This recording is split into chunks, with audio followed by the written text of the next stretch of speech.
فاسألوا الذكر إن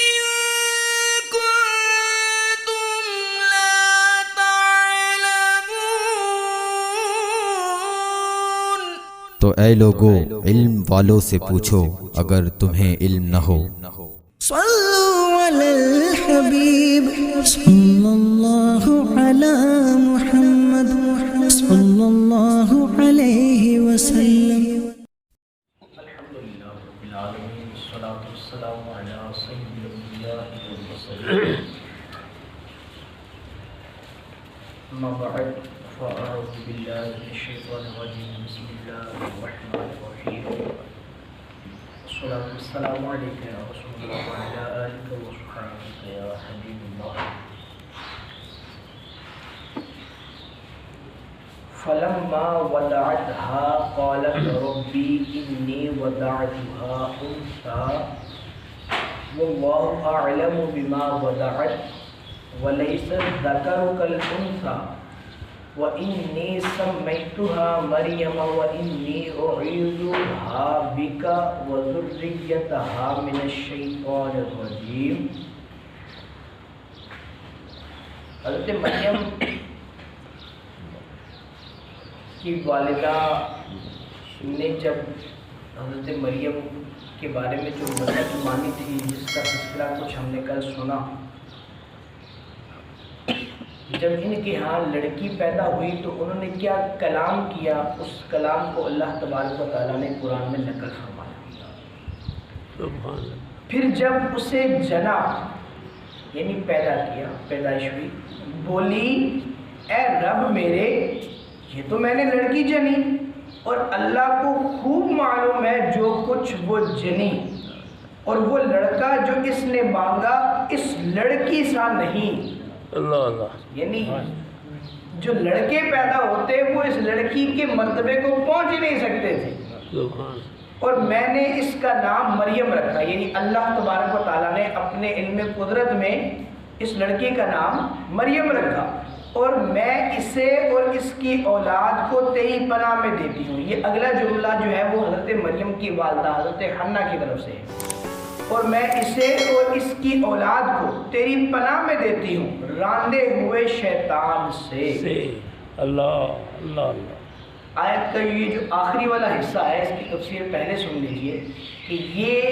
جو بہترین دعا ہے اپنے بچوں کو دینے کے لیے، ہم اپنے بچوں کو عموماً آپ نے گھروں میں سنا ہوگا، جو خواتین ہوتی ہیں وہ اپنے بچوں کو دعاؤں کے بجائے بددعائیں دیتی ہیں، تیرا بیڑا غرق ہو، یہ کیا کر دیا۔ بیڑا کیوں غرق ہو بھائی؟ بیڑا ترنے کی دعا دینی چاہیے کہ تمہاری کشتی پار لگ جائے، تمہاری نیا جو ہے وہ کسی مقام پر پہنچ جائے، تم کسی منزل پر پہنچ جاؤ، ہم اس کو بددعائیں دیتے ہیں۔ اس طرح اور بعض ایسے جملے ہماری عورتوں کی زبان پر جو ہے وہ چمٹ گئے ہیں، وہ ان کو وہ جملے دہراتی رہتی ہیں حالانکہ وہ بددعائیہ جملے ہوتے ہیں۔ تو اس طرح یہ جو دعا حضرت مریم کی والدہ نے مانگی یہ بہترین دعا ہے، اور یہ مقبول دعا ہے کیونکہ ان کے مقبول اللہ کی ایک مقبول بندی کے منہ سے نکلی اور اللہ نے اس کو قبول فرمایا، اور حضرت مریم اور ان کی اولاد کو اللہ تبارک و تعالیٰ نے شیطان سے ہمیشہ محفوظ رکھا، کیونکہ ان کی اولاد بھی جو وہ اللہ کے نبی تھے، اور اللہ کے نبی کے پاس شیطان تو آ ہی نہیں سکتا، تو اس لیے اس طرح کے جملے جو قرآن پاک میں دعائیہ استعمال ہوئے وہ اپنے بچوں کے لیے مانگنے چاہیے۔ بہرحال حضرت عمران چونکہ پہلے ہی حضرت عمران جو حضرت مریم کے والد تھے وہ پہلے ہی اس خدشے کا اظہار کر چکے تھے کہ اگر لڑکی ہوئی تو تم اپنی منت کیسے پوری کرو گی، تو لہٰذا وہ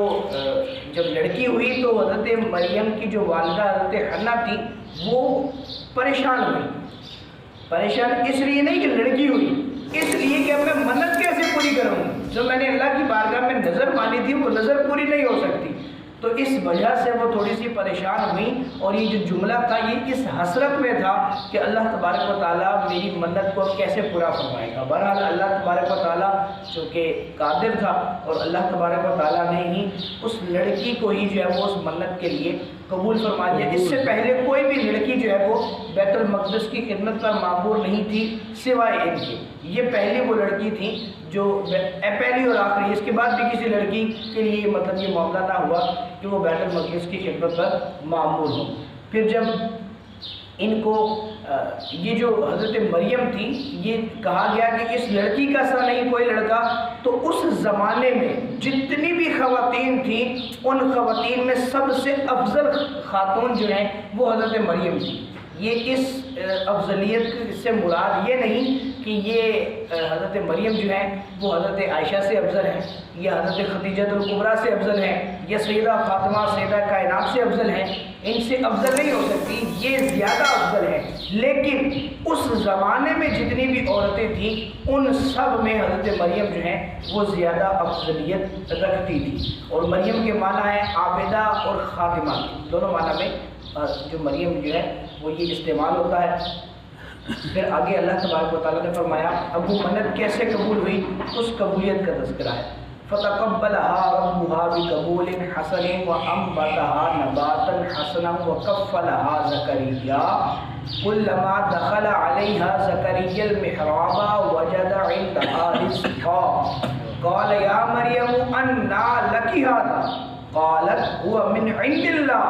ان الله يرزق من يشاء بغیر حساب۔ تو اسے اس کے رب نے اچھی طرح قبول کیا اور اسے اچھا پروان چڑھایا اور اسے زکریا کی نگہبانی میں دیا۔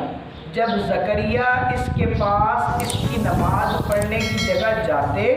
اس کے پاس نیا رزق پاتے، کہا اے مریم یہ تیرے پاس کہاں سے آیا؟ بولی وہ اللہ کے پاس سے ہے، بے شک اللہ جسے چاہے بے گنتی عطا فرمائے۔ جب حضرت مریم کو اس جگہ دینے لگے تو وہاں اس مقام پر بیت المقدس کے مقام پر 27 علماء کرام تھے، اور جب کسی بھی بچے کو وہاں پر نگہبانی کے لیے چھوڑا جاتا تو وہ ان 27 علماء میں سے کسی ایک کی پرورش میں رہتا۔ ان 27 علماء میں سب سے افضل عالم جو تھے وہ حضرت عمران حضرت مریم کے والد تھے، اور ان کی بیٹی جو تھیں وہ بھی ظاہر ہے اس وجہ سے سب سے افضل ٹھہری کہ سب سے بڑے عالم کی بیٹی ہیں، اور حضرت عمران کا جو پورا خاندان تھا یہ افضلیت میں اس پورے علاقے میں مشہور تھا۔ تو ہر عالم کی خواہش تھی کہ یہ بچی میری پرورش میں آئے، تو حضرت زکریا نے کہا کہ تم میں سے سب سے زیادہ اس کا حق میں رکھتا ہوں کیونکہ ان کی خالہ میرے گھر میں ہے، تو اس حساب سے میں ان کا خالو بنتا ہوں۔ اور وہ ان علماء میں افضل یوں بھی تھے کہ وہ نبی بھی تھے، تو سب نے کہا کہ ایسا کرتے ہیں کہ پھر ہم قرآن اندازی کر دیتے ہیں۔ جب قرآن ڈالا گیا تو قرآن بھی حضرت زکریا کے نام تو حضرت زکریا کے جو نماز پڑھنے کی جگہ تھی، جو محراب تھا جس جگہ پر آپ تشریف فرما تھے، وہاں پر ان کو چھوڑ دیا گیا۔ حضرت مریم وہ خاتون ہیں جنہوں نے کسی کا دودھ نہیں پیا، بغیر دودھ کے انہوں نے پرورش پائی۔ جب بھی حضرت زکریا ان کی اس محراب کی جگہ پر آتے جہاں پر وہ نماز کے لیے یا وہ جو حجرہ انہوں نے بنایا ہوا تھا جہاں پر ان کی پرورش ہو رہی تھی، تو جب وہاں پر آتے تو نیا پھل پاتے۔ اب حضرت مریم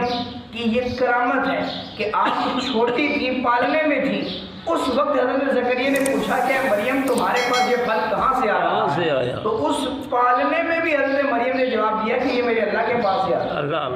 دودھ نہیں پیا کسی کا، وہ پھل اللہ کی طرف سے آتے جو بے موسمے ہوتے، یعنی اب انگور کا موسم نہیں تو ان کے پاس انگور ہے، مثال دے رہا ہوں، انگور ہے ان کے پاس، سیب کا موسم نہیں لیکن سیب بڑے ہوئے ہیں، تو اب یہ اللہ کے پاس سے اللہ کے فرشتے جو ہیں وہ نیا نیا رزق حضرت مریم کے لیے لے کر آتے اور وہ ان کو کھا کر بڑی ہوئی۔ عام لوگ ایک سال میں جتنے بڑے ہوتے ہیں حضرت مریم اس سے کئی گنا زیادہ بڑی ہوتی، یعنی بہت جلدی آپ کی پرورش ہوئی، آپ پروان چڑھی اور آپ جو ہے وہ بڑی ہو گئی۔ اور یہ معاملہ جب حضرت زکریا نے دیکھا کہ اس کے پاس بے موسم پھل آ سکتے ہیں، تو پھر حضرت زکریا چونکہ بہت بوڑھے ہو چکے تھے تو آپ کے ذہن میں یہ خیال آیا کہ جب مریم کو بے موسمہ پھل دیا جا سکتا ہے تو مجھے بے عمر اولاد بھی دے سکتا ہے۔ یہ بات جب آپ کے دل میں، یہ خواہش جب آپ کے دل میں آئی تو پھر آگے کیا معاملہ ہوا اگلی آیات میں اس کا تفصیل سے ذکر ہے، انشاءاللہ وہ بھی سنیں گے۔ یہ پچھلی باتیں آپ یاد رکھیں گے تو ان آیات کو سننے میں آپ کو انشاءاللہ بڑا لطف آئے گا۔ اللہ مجھے اور آپ کو